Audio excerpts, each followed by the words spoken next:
Okay, mga ka-update. Ito na naman, kami ni Kuya Gab at aawit na naman siya sa atin ngayon. Mga ka-update, muli kami na humiling sa inyo. Baka meron po kayong mga gitar na hindi nyo na ginagamit, na okay pa din. Pwede bang ibigay na lang natin kay Kuya Gab. Makita nyo yung kanyang gitar. Kaya minsan naiba yung tunog kasi nga mahirap siya diinan. Ganyan na siya, mataas na masyado. Yan. Kasi po malaptot na. Kung gusto naman magbigay ng pambili, cash, o mag-comment lang kayo sa ano na to. Para sa details, bibigay po namin. Para maganda naman yung kanyang magagamit na gitar. So yan, anong awitin mo Kuya Gab? Ikaw ang dahilan. Ikaw ang dahilan. Ayan, pakinggan natin yung awit ni Kuya Gab.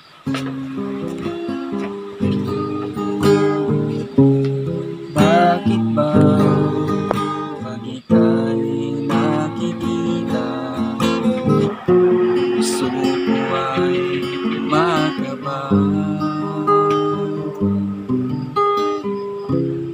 Nasilayan ko ang ganda, ako'y para ba nababalisa?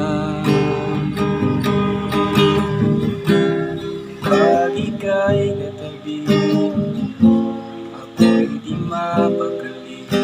Walang ibang iniisip, kundi ikaw lagi.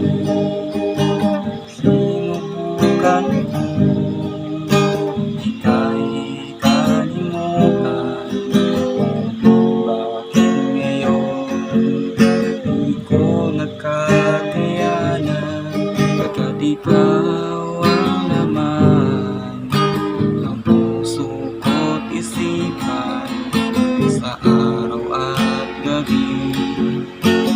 Ikaw ang dahilan, hindi ako makatulog sa kakaisip sa'yo. Pagkat ikaw ang sigaw, ikaw ang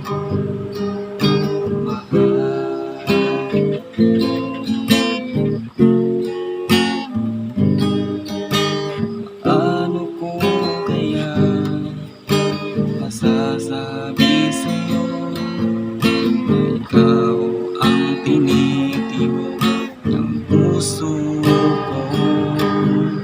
Aking nadarama ay para lang sa'yo. Saan mo sinta ay hindi naman nanalo. Kapag ikaw ang laman ng puso ko't isipan sa araw at gabi. Ikaw ang dahilan, di ako makatulog sa kakaisip sa'yo. Kapag ikaw ang sigaw, ikaw ang dahilan.